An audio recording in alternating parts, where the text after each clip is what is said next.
save my life my senior year. But They that's like okay. you, Jill. Huh? I'm sure the tape measure said 50. They just didn't tell you. Right? Yeah. Lean it a little. So when he asked, when we were talking about topics, who's going to do what, who wants to do this, and I was like, well, I can do glide, it's fine. So here we are. Basic positions of the glide, okay? I have 4 that I like to talk about. The start, the drop in, the entry, whatever you want to call it, whatever starts your throw. Then you've got your single support. And this is one we've talked about a lot as rotational throughout the day. But just as rotational, this single support is really important because a lot of things can go bad during this time. The more we're in that double support, 2 feet on the ground, pushing through the ground, the better. So this single support is that time from the time that right foot hits to however long it takes you to get your left down. Then you've got your power position or your double support position. That is that position you're trying to get the most amount of stretch, that stretch reflex, separation as it's called. And then obviously your delivery, release, what happens, you've created this stretch, you've got all this energy, how do you release it? What goes into that release? And how do we take that we put all the stretch on and accelerate it properly? So those are my basic positions. We're going to go through each one, starting at the back. I don't know why I made the most sense, but so your drop-in. The idea of the drop-in is to create that energy. It's just like, I think most of you are here from the rotational, just like you're creating that stretch in that back off that left leg in the back of the rotation. The drop-in or the start, this falling feeling that we're going to talk about, it's all about creating energy that is not produced necessarily by your muscles, but by the position your body is in. I went into college coaching thinking everybody's going to be a rotator. They've all done the glide all their whole life. I only have 3 out of my 8 people that rotate. So I have a lot more gliders than I thought I would. But for many reasons, there's that case. But this actually is, I feel like, for me, one of the hardest positions for kids to understand. To understand that they're trying to use their body to help them get across the ring. They're not super strong and they're not going to be able to use just their leg to get them across the ring. They have to use your body. They have to drop, they have to fall, they have to create momentum to help them move across the ring. Okay? So we're going to create this falling feeling. How are we going to do this? Okay? One of the first things I teach my kids if they've never done the glide before, most of them have. I've had a couple that were shufflers. But it's almost like when you get old and you kind of have to lean over and sit in a chair, right? No offense to those that are older. But think about it, right? Like that's the feeling you're trying to get these athletes to understand, is this falling feeling of my shoulders are here so that I am 1, extending the ring, and 2, creating a longer path for my shot put. But then everything else has to go that way. Okay? So shoulders have to be taught to be square. This way, right? We don't want to. I have a kid that he actually does fall pretty well, but he does use his left arm a little bit as a motor to get across the ring. Not my favorite, but he's really good at getting it back, so I'm okay with it. He's also a 28-year-old senior. So we kind of go with it. But these shoulders need to kind of stay here. That left arm can do a couple things. It can be used as a motor, or it can go away from the movement. When I was in college, I had a really hard time keeping my arm back. So instead of gliding and or just staying here and gliding, I actually threw my arm away from the movement. Those are going to be things that you and your kid are going to have to work out.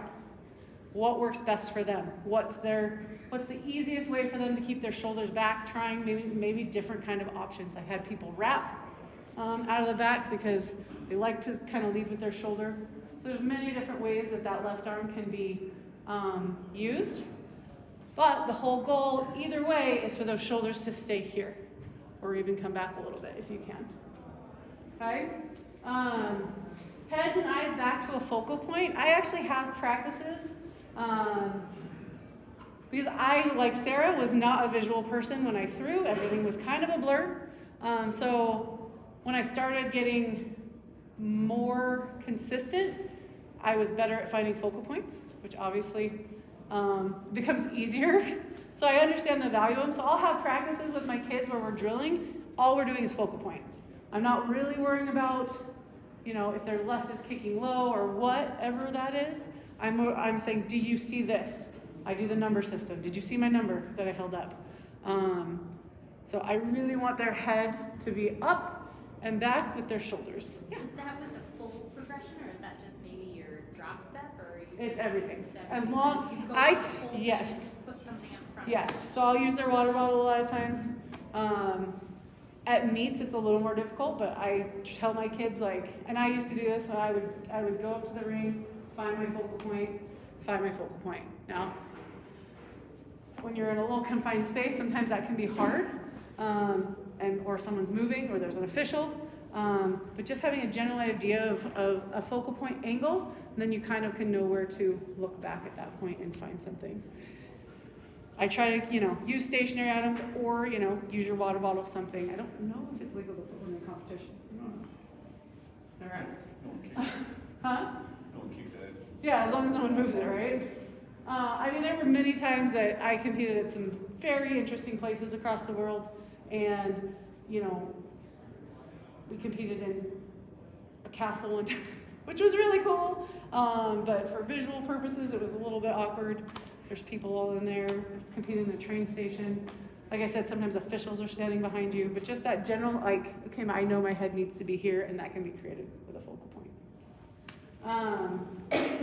As your hips start to drop, they stay level. And again, kind of as I talked about in the rotation, we're trying to make that ring bigger, okay? So this is my edge of the ring, and I'm going down. I'm trying to be out. I'm trying to extend that ring so that I'm not giving myself a disadvantage and losing power by starting here. Getting those shoulders over, reaching back a little bit. All right, so my drop-in drills that I like, we've got fall to a chair, kind of like I showed you here, fall to an A drill, and then these hurdle drags. Probably my favorite is the hurdle drags, just because they force your shoulders to stay square. My athlete that does them in this video, I usually have him grab both shoulders or both hands to the hurdle. He did one in this video, but he's really good. So this is my first one. We use a mat because this is my girl that's terrified of the toe board. You heard me say that earlier. She doesn't like falling, and so she does it a lot. So, just getting that chest over that line, you can pretend that blinds the back of the ring, and then just feeling that just fall. She strains her leg, which I don't like. She also has really, really, really tight lower body, which she's very tall very often, but just being comfortable, again, that be comfortable being uncomfortable kind of thing. It's okay to feel like you're falling. Your left foot's gonna help you catch it, okay? So same thing, falling to an A drill. Do we all know what an A drill is? I'm sure. But just falling to that heel position, right? We are going to push off that heel. We're going to fall and release off that heel. We are going to push, right? But hopefully our momentum is getting us through the ring.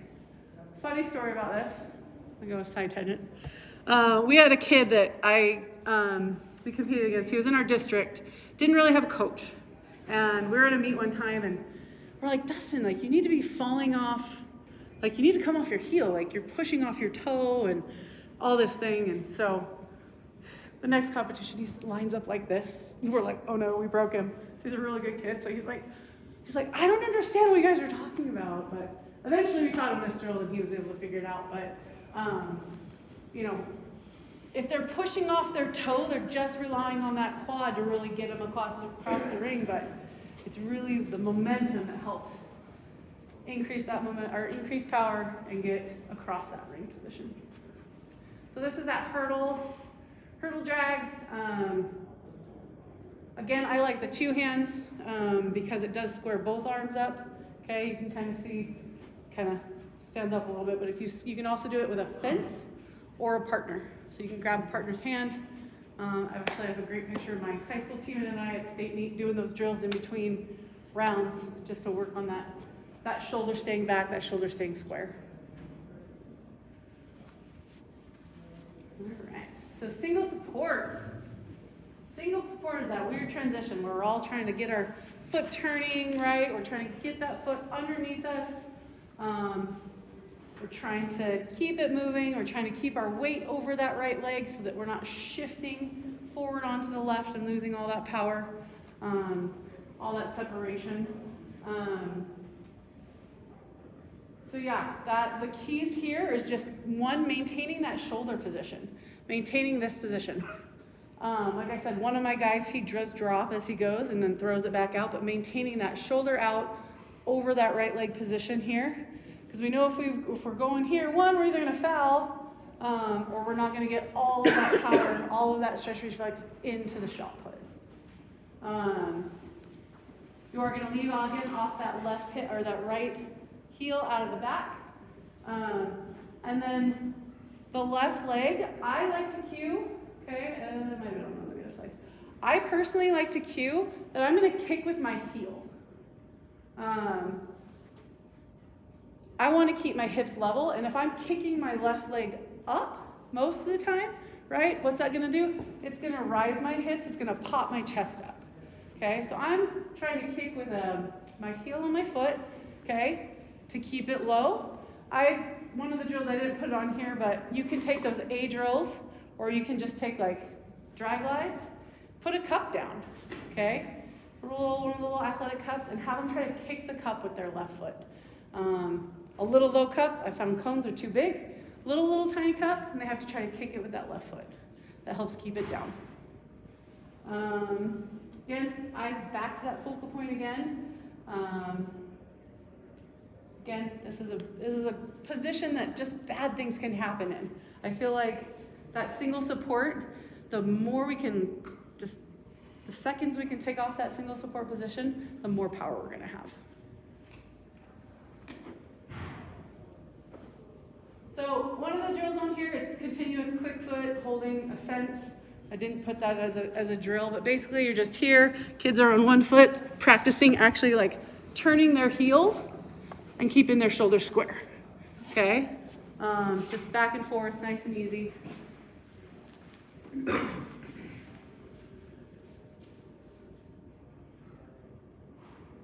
Oh, sorry. This is my cue. Continuous glides. She's my little hoppy person. She's working on trying to keep those hips level. One of the things I like about this drill is that continuous movement. You really have to be good at keeping your shoulders closed. I like the continuous movement because they're hitting and having to move again. We know when we hit the middle, and hopefully as soon as our left gets down, we're moving again, trying to continue moving. But like I said earlier, I can't tell you how many times I heard turn the right foot when I was in college. It does pre-turn it a little bit, so you're not really working on the actual movement of turning the hip, okay? But it's all about being quick through each one and driving that leg. All right. The A drill with the right foot pull, also known as a Leif drill, which I just learned. Did not know that was a thing. I think this is probably my favorite drill for gliders, just out of all the drills that we do. It's almost like a short glide, right? A little bit. You're already pre-stretched. You're in this position where all you can do at this point is pull, okay? One of the things that, yes, ma'am. Do you intentionally have them start with their toe off the ground, or Yes. do you ever have them start with their foot flat? No, I have them start with their foot off the ground. I like that because one, you can feel, I want them to start in this position and be over their right, where I feel like if I move them forward here, it's more of a rock versus like I'm already in that position. And there's not that extra movement of, okay, now all I can do is like to get to that position is throw my upper body. So I am always starting that heel up like they're coming out of the back. Again, that goal is to get that foot turned. This is really focused on pulling it under you, getting it turned. And you can see on that one, did you guys see how he kind of did that? Yeah, he's my kid. He likes to use that as his driver, but he is really good at putting it back. I'd like it to be more up, but again, 28-year-old senior. Drive past the line. This is another way to just kind of get your kid to push themselves a little bit with their sit, okay? She was actually doing it really well this day. Usually when I started her there, she can barely get past the line. But as they get more comfortable with the sit and actually being in this kind of down position, move the line. Make them drive farther. Make them drive further each time, just so they get used to like, okay, I can't just rely on my strength to get me across the ring. And then with this one, just making sure their shoulders are, again, staying very square. She got a little hop. I didn't like the hop. Yes, ma'am. Do you always have to do the drills with their arms up like a shot put, or would you, I just saw this same drill actually somewhere else, but holding a med ball out straight in front of them and doing the drill? I have done med balls. I've done med balls. I've done sticks. But it just, with what we were working on her that day, like I said, there are variations to all these types of drills. I just wanted the basic movement. But yes, I do use med balls. We'll do this and then turn and throw. Yeah. Step backs. Step backs. Could you guys see that really well? I don't know if you could. It's almost another short glide in the sense, or you're starting in this, what would be your out of the back position, and he's doing it a lot quicker. I'll start like my multis out. We'll start a little step. So we step at that right leg, turn the foot, and then step back. As I get a little bit more progressed, we can add a little bit more rhythm. But again, it's that I'm here and I want to turn my foot. A lot of people, a lot of young athletes don't know how to be here and be here. Like it's just, an uncomfortable position. They don't want to be here. Or they won't sit very well, and you'll hear, right? They're dragging that foot across the ring.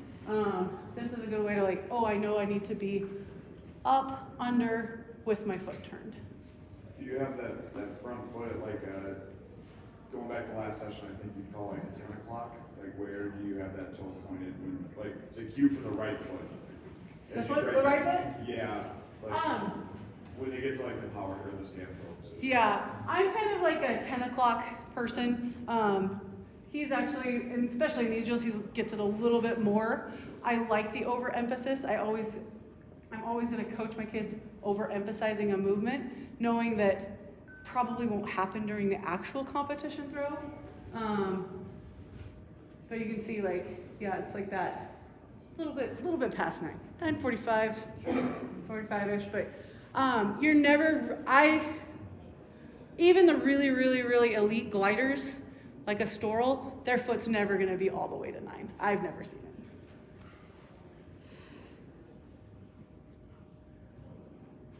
Okay. Power position. So our goal is to create this power through that stretch reflex. You're getting that hip ahead. You're getting that bow and arrow through keeping that right shoulder back in that position. That's the whole goal of this. We've got both feet on the ground. This left leg, when it hits, the most successful gliders, the quicker it's all. I want to compare it to Jav, but I won't because I'm not a very good Jav coach.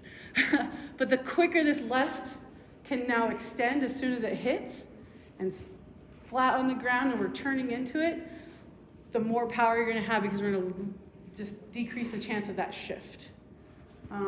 So when I'm doing any kind of like power position drills, even for my rotation, I'm really focusing on that left, just down, heel down, extending that leg, so that my right my right foot can work against it. With it, not against it, with it. Yeah. Again, that bow and arrow position, that's a really big key with how I coach. I want that ball, especially for gliders, just a straight line. Maybe a little bit of rotation as we turn through, but just straight line with that bow and arrow. And then again, that posture. If you guys see a lot of your kids when they first start learning, okay, right, they like to do this. Okay, well, you go down here, the first thing your body needs to do to get in a good throwing position is to stand up, okay, is to pull that back up. So I'm trying to really have my kids have that nice, spine posture all the way down.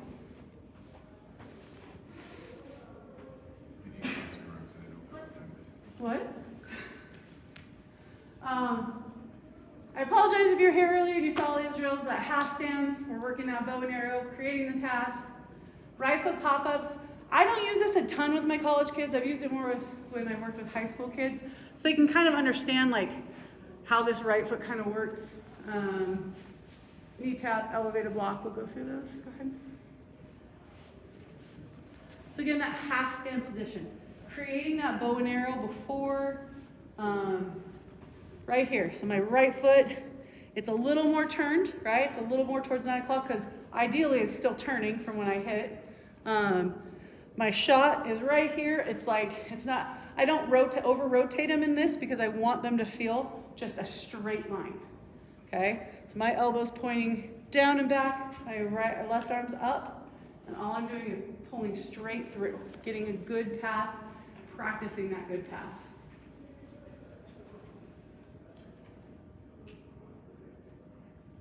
Right, for pop-ups. This is I have some people that shift really bad. And because one, they don't know what it feels like. So I want them to feel just the right foot, turning. So I'll have them get down in kind of that stand throw position. And then instead of blocking, okay, like they normally would do, I want them to go like they're gonna block, but then pull their left leg off the ground. I like it. It makes the hip really drive around. And then they can feel, if you watch, this is just me knowing this athlete, but if you watch all of his earlier videos, his foot doesn't quite get all around, but here he actually is getting that foot to face the sector. Where before they stop a little early, we're working on that. But again, the cues on this one is really a lot of balance. You've got to have good posture. If you're bent over, you're going to have a hard time. You're going to fall away from it. If you get too much on your left, it's just going to be like a stand throw. You're not going to be able to pull that left foot off. But really, again, all this is just work that right foot turn and just to feel that hip try to get ahead. Knee tap stands. I actually did these as a glider or as a rotator too. What I like about these is one, as you go down, right, you have to load your right leg, okay? And you can't really be bent forward because you're going straight down. One of the cues I give this kid is now I want you to stand up. Because their first thing is I want to push forward. So no, you're gonna have to stand up first. You have to get out of that position. You have to get out of that loaded position so that they're learning to do this versus this. And then one of the other cues that I tell a lot of my kids, especially when we're working power position, is you can't step over. There's no stepping over. Your feet have to be square to the ground the whole time. Elevated block leg, again, this is from earlier, but if you weren't here, what we're trying to do is to practice getting up over that left, so that left heel is going to try to go down and up on that box, being elevated. It pulls you off your right, which obviously I just said I don't like, but in this case, to get practice being up over that left and extending that left, this is a good drill. I don't usually do it with the shot. I usually do this one more with med bowls or just a stick, practicing driving up and stepping over. Step throughs. Step throughs are kind of like your glide half turns. That's what I would characterize them at. What I like about the step throughs is now we're adding a little bit of movement, okay? Don't mind my weight there in the back. You're adding a little bit of movement and you're working getting that left foot path going straight down the middle versus opening around. Because as you step through, you're coming forward. One of the natural things is to open up. And even here, I'm thinking I want to think heel and just in a straight line. Everything needs to go in a straight line with the glide.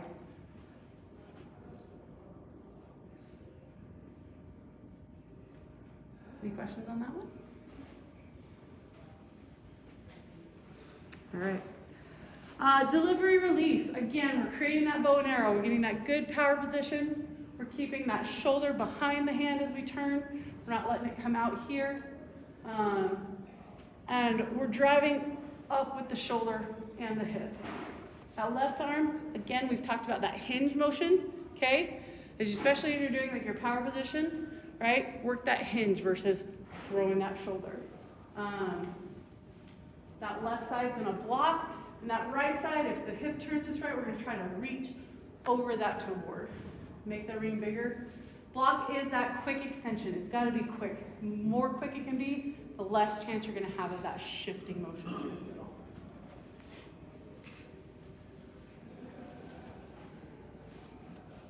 Good. Pin and replace, it's similar to what I do with like those 1, 2, and 3 series, except it's really just focusing on the arms. Thinking about when we're in this position, I want to take my right arm to where my left arm is, right? So I want to do this. Pin and replace is just a way to kind of isolate that. Square up to the toe board. Hands are up, and you're just going to take your left arm down and your right arm up. Just nice and easy, warms up the hand. It's a good rhythm sequencing practice of this blocks and this comes through. 1, 2, 3 series again. Apologize for the repetitiveness, but I don't teach them any different. So it's a great warm up. Again, those feet together at the 1, toe to instep at 2, standing throw position with rotated forward for 3, and only thing that's changing is just a little bit more rotation with each one. And this is my favorite release drill again. We're going backhand punch. The idea is we're going up with our arm right, so we're gonna backhand it, and then we're gonna come through with our right hand, and we're gonna punch through and deliver the shot put.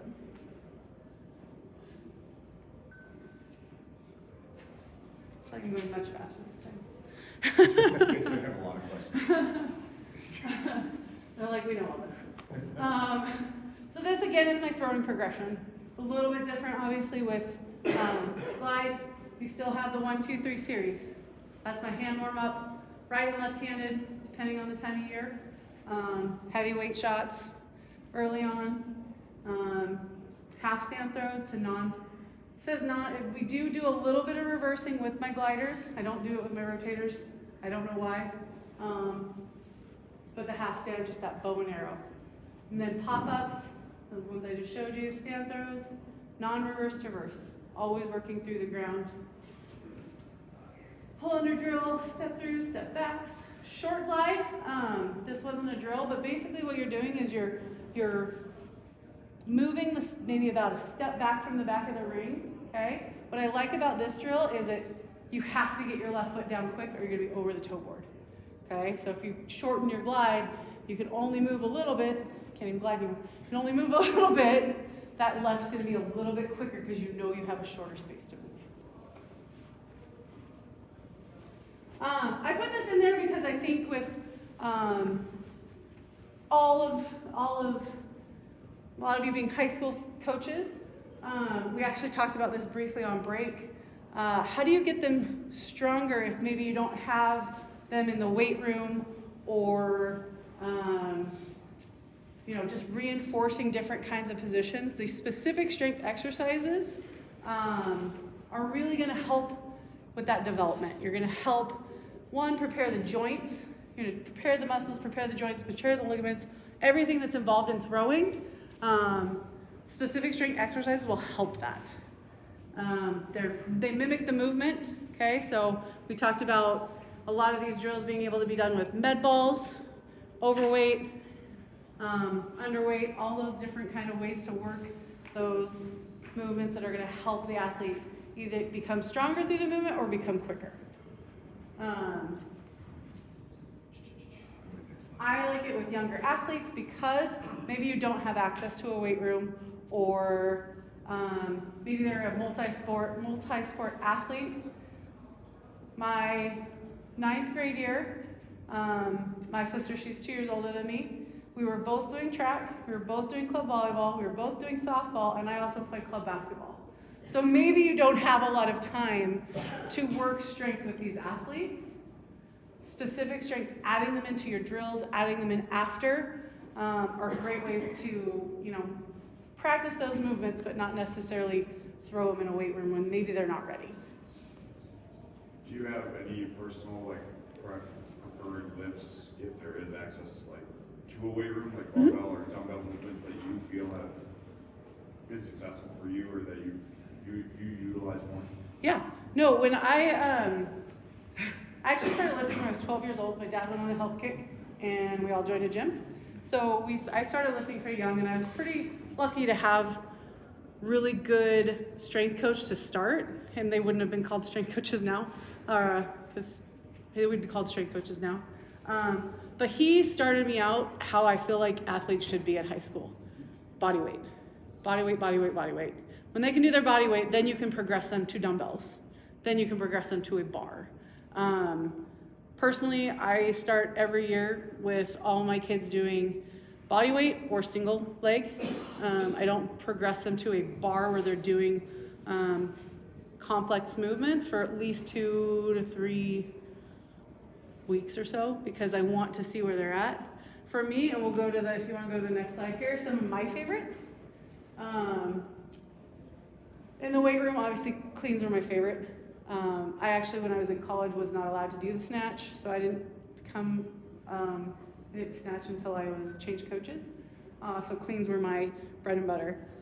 I had really bad back problems starting when I was 12, so I actually couldn't front squat. A lot of people say front squat is the way to go. I couldn't do that, so I can't even tell you that would be. So I was a big back squatter, and I did a lot of single leg stuff. And then things like medicine ball for height, where they're using, that sequencing, where they're learning to use the ground, explode up and extend through a ball. Anything that reinforces that kind of movement, whether it's in the weight room, on the track with med balls, those are the things that are really gonna help the athlete just understand the movement. So Olympic lifts is similar to that. Squats, they got me strong. I could squat 500 pounds, but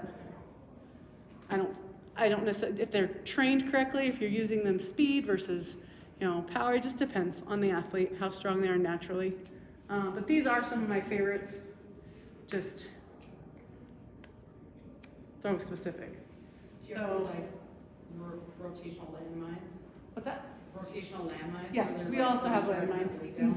Mhm. Okay. Yeah, we do a lot of those in the weight room. They're programmed into my lifting. So we're doing, rotational landmines here, or we'll do a pull to a press.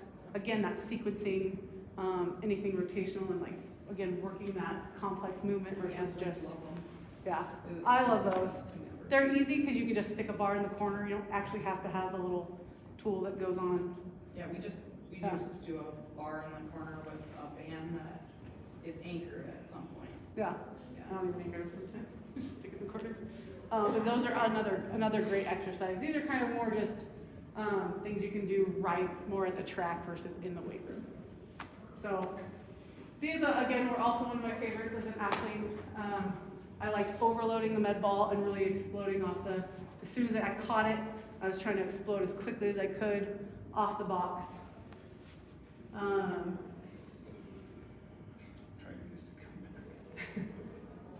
Would you, Yeah. if you have quite a few throwers, Mhm. not places for all of them to be throwing instead of standing around, can they do stuff like this in between throws, or do you like to start with something like this or end with something like this? Yeah, I like to start with something like this or end with, really, once we get to the throwing, and I have 21 throwers this year for my little program. So I am having kids do things in between drilling or, I don't know if that med ball one played, but doing med ball stuff to work those positions, just so I can be a little more efficient. But yeah, I mean, there is nothing wrong with doing these in between for repetition. When I had a group of 7, like I had 2 years ago, I didn't worry about it because I didn't have that time pressure. So yeah, these are definitely something, when kids are off to the side, pick a partner and they can throw back and forth. That's all I had. That was quick. Sorry.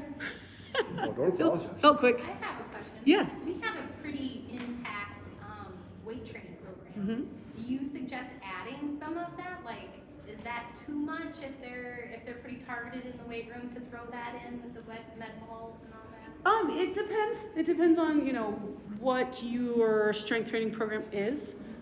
If it's basic where they're not getting a lot of specific stuff. For me, how I program my workouts is the first 1, 2, 3 cycles are general strength training. I'm trying to make you a better balanced athlete. And my last 4 are specific.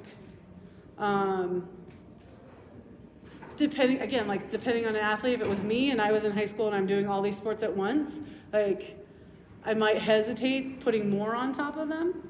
But again, it depends. I hate that answer, but it does depend on the athlete and what they're doing. But like if they're not overloaded, Yeah. that's not if they're just a track athlete that season. 'Cause Yeah. I've got a couple throwers like that, but they're pretty active in the weight room. They're very dedicated Yeah. to our strength program.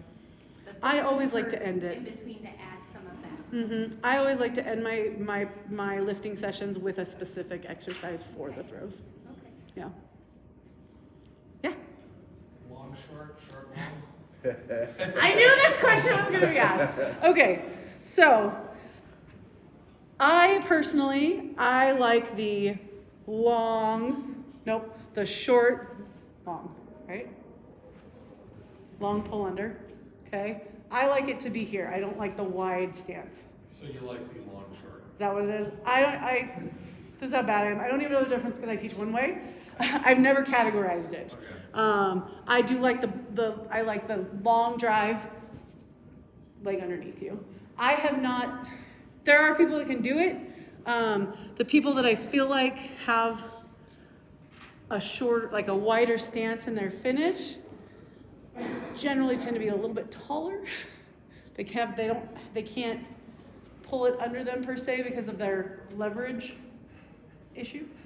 And that the ring is only 7 feet. But, huh? long. And the ring is only 7 feet. Right. Majeski, But Yeah. you couldn't go long short because he'd be 2 Right. feet past the toe board. Right, and I feel like there's this lever advantage and that I didn't have, and so my kids don't have, the ones that are doing the glide. So I do try to get them more underneath and have that kind of finish versus a little bit more of a push through finish. I think it's more powerful. Just my opinion. Yeah. So Oh, sorry. would you change that based on the athlete more than your personal preference Yes. as far as? I just haven't had anybody that You haven't had 6'9". I have, but I made them rotators. I'm with you. Yeah, like, competing, we were talking about, when I was, this is kind of a backstory, but when I was competing as a glider and I looked at the people at the elite level, I said, I'm not built like that. I'm not 6'5". What is my advantage going to be moving forward? I was pretty strong, so I'm not going to get a ton stronger. So that's when I changed the rotation. Now that being said, I went to my first competition and I had never, because I just maybe wasn't paying attention, I'd never seen someone do a stand like that, have a wide stance. That was weird to me. So I don't really teach that because I just don't have the body types that fit that kind of technique. So in your experience, if you power through a certain distance, from the glide, now adding the glide or adding the spin, what can you say would be is there a percentage? If you power throw 40 feet and you end up with a glide you threw 49. Yeah. But now you still have the same power throw, now you throw the spin into it, and if you have good technique, what is there? I got a is significant change. So I wasn't the best stand thrower, but like if I had a really good day in the stand, so my college PR was 59. A really good stand for me was like 48 to 50. And then I could put on, you know, a few, usually it was 5 feet for a glide. That was me. I could put on about 5 feet. The day that I PR'd, I was like, I don't know what was going on, but I was hitting really good stand throws. With my rotation, I generally got 10 feet. So I could, you know, if I had a 55-foot stand, I would get a 65-foot throw that day.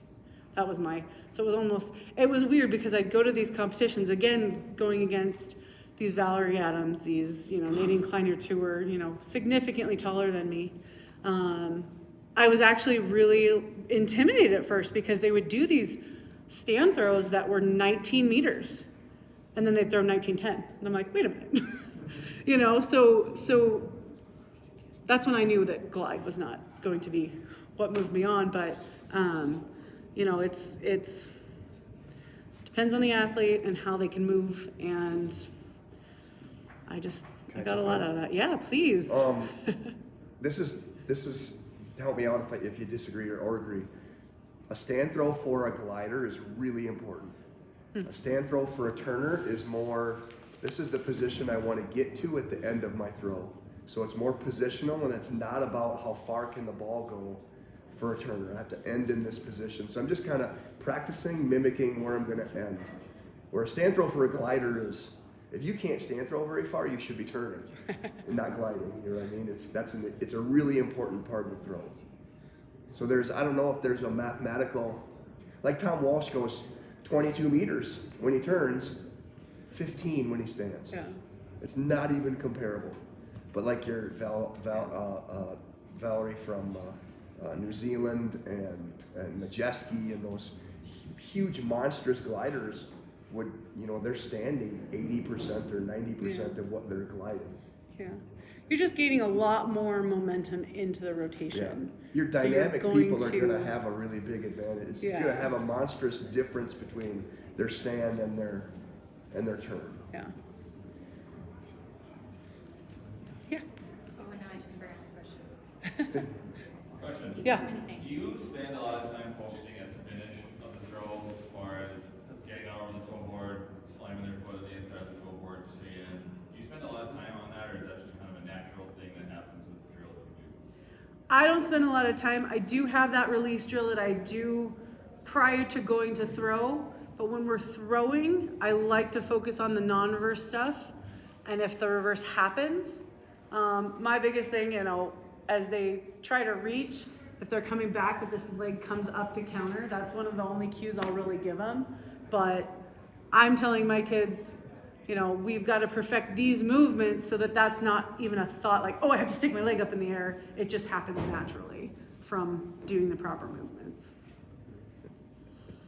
Okay, Why are I you have my laughing? question. Yes, ma'am. So I'm fairly new to throws. Okay. And last year I had an exceptional athlete who kind of taught himself the rotation, and I had to learn behind him. And now I'm looking at some of my athletes, the ones that are coming up, and wondering, okay, maybe some of these should be rotational. How young should I start? Or, you know, like I've got one that's a junior, Yeah. and he's not nearly as athletic as this kid that taught himself. Is junior, is that too late to switch from a glide to a rotation? No. Sarah, she started when she first started throwing, she was a rotational. I started as a glider. No, not true? You did? I was a glider until halfway through my junior year. Oh, there you go. I turned into the rotation like I'm all in my senior year, but halfway through my junior year, I'm still fighting. Yeah. So again, it goes back to that. What kind of athlete are they? Are they a discus thrower? Do they move well during the discus? So you just have to really look at the athlete individually and see where they're at. I've put people into the rotation and also taken them back out because maybe it didn't transfer really well. My best shot putter, I got there, he had just been recovering from UCL surgery because he was a javelin thrower. And I said, well, why don't we try shot put? And Because he's like, I'm tired of just doing one event indoors and I hate it. I was like, well, that's the weight. Nobody really likes it. Why don't we throw shot put? He was my most explosive kid, you know, and so I was like, let's do it. Started mountain glide, similar movement, very linear like the javelin. He took to it like that. Last year, started rotating him because, again, he's my most athletic kid and most explosive kid. And 90% of the throw was awesome, but the 10% that he couldn't get jacked up his throw, so we went back to the glide. So, you know, kids that are athletic that you think can do it, you can try it, and then if it just doesn't work, go back. When I changed, when I was after college, like, I was all in, because I knew, looking at these girls that I was going to be competing against, they had a mechanical advantage over me, and I had to overcome that. So when I looked for a new coach and talked to the coach that I had, he's like, I'll coach you, but you're going to rotate. I was like, okay. So, and then it worked out. But yeah, again, that's going to depend on their comfort level and the kind of athlete they are and how hard they're willing to work, really. Did you pull him back to gliding because you thought it would be for the best, or did he just get frustrated with that last 10% and just said, like, screw it, I want to go back to glide? It was one of those things where we'd just gone to indoor conference, had a really crappy showing, and I was like, Josh, I know you can get this. I don't think you have time to get it, because he had one more year. I said, we can spend the next, rest of this year trying to get this particular movement. And unfortunately, a lot went back to his javelin. So he had this bad habit in javelin that kept showing up in the glide, or in the rotation. And so I was like, and he's like, Coach, I was going to talk to you about that. Like, it was at the same time that we're both like, you know what? You don't have a lot of time left. Let's just go with it. And he was really young to the shot put anyway, because he hadn't really done it. So it made sense for him. Anything else? Okay. All right. I have a couple of announcements before everybody heads out. If you are a door prize person in the city, if you won a door prize and your card says Caitlin on it, please come to the registration. I have no idea what it means, what mistake was made, but I was asked to announce that. Social starts at 4. Banquet will be to follow. If you choose to do either of those things, the social will be awesome. And that is up one level from the main lobby, so that would be 2 levels up from here. So, any other questions before we hang it up for the day? Awesome, it's been a great day. Thank you for coming and being active participants in our throw sessions here. Hope to see you back tomorrow morning. Thanks, everybody. Good job.